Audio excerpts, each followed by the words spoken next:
Hey everyone, welcome back to another one. And in this one, I'm going to be explaining if you guys should summon or skip the newly released Limit Break banner that just came out with this weekly reset.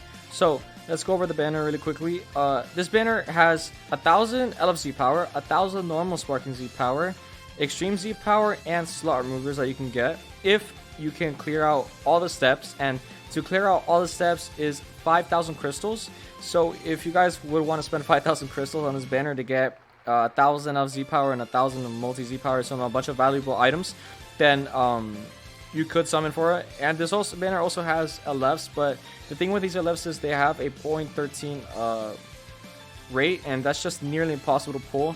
So I would not expect pulling an LF on this banner, and if you do, then you are extremely lucky on pulling an LF on this banner.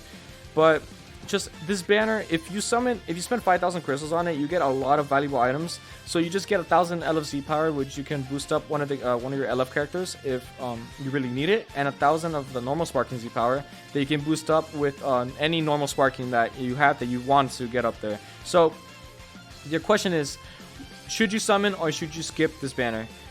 If you guys want to, are really close to maxing out an LF character, or you really want to limit break a character that you really like, or just a character that you want to get up there in stars, then I would say summon on this banner. This banner is for you because you get a lot of valuable stuff in it. You should skip the banner if you're really interested in getting the next LF that's going to come out, which I have a feeling it's going to be something related to the Universe Survival Saga tag, like I covered in my previous video. What I think it might be either Hit or Kefla.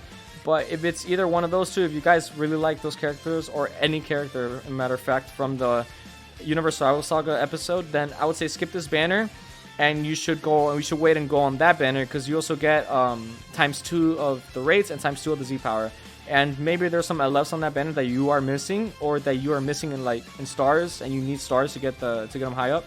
So if you should definitely skip that banner if you want to get more value on the other banner, on the LF banner that's going to release pretty soon, either maybe next weekly reset, or the week after. Either one of those I feel like might be the release date for the banner. And it's just, this banner is still really good, but if you guys really have the crystals for it, you could go on this banner, and you could also go on the LF banner, because 5000 crystals on this banner right here could literally be one rotation and a half on the LF banner, with ×2 of probably getting more value there, because this is just 1000 of LFZ power and 1000 of multi Z power. You get basically what, 200 more? Yeah, 200 more on the LF banner if you do skip this and you go for that banner. That's gonna come out pretty soon. So if you want, you guys could skip this, or if you have the crystals for it, go on both. Why not? Because both also bring you also give you a lot of value too. But if you guys are limited on crystals and you don't have you can't spend that much, then you should, I say, skip this banner and wait for the ×2 to get the LFs that you would want, or the any LF that you don't have on that banner, that once it comes out you can get them high up. So yeah, I would say if you have the crystals for it, summon this banner. And if you don't, and you are saving, or you are limited to crystals, I would say skip this banner and wait for the LF banner, because I just feel that would give you more value than this banner, because this one only gives you 1000 of each, and the other banner would give you 1200. Now, I did summon on this banner because I actually was almost close on maxing out Pan pretty soon. I'm pretty soon gonna max out Pan, and I just felt that this 1000 LFZ, not LFZ power, the 1000 regular Z power would put her up there with closer to getting maxed. And as well with the other 1000, or I only got 800 because I still haven't done the last step. The other 800 LFC power I did put on Beaston, so now he's red 1. So I'm probably gonna save now whenever he comes back, perhaps in on another banner, because I feel this guy might be coming out maybe in a month or two on a random LF banner that they can release, or maybe some new characters they can release as well. So if you guys like, I really like Beast Gohan as a character, so that's why I did it. And I'm not really interested in the,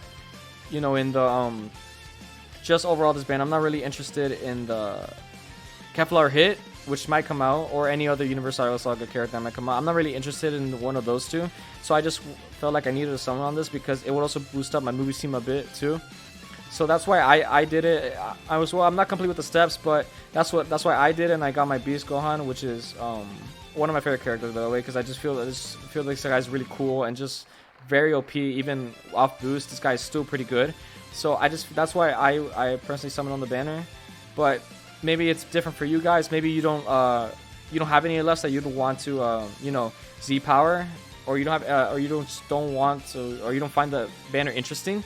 Then and you want to skip it, then you could skip it. Or if you guys want to get an LF that you really like I did with Gohan, then you could summon and you could skip the Kefla or hit if you don't like either of those units. So that is my take on if you should summon and skip on this banner, and I'll see you guys in the next one. Peace.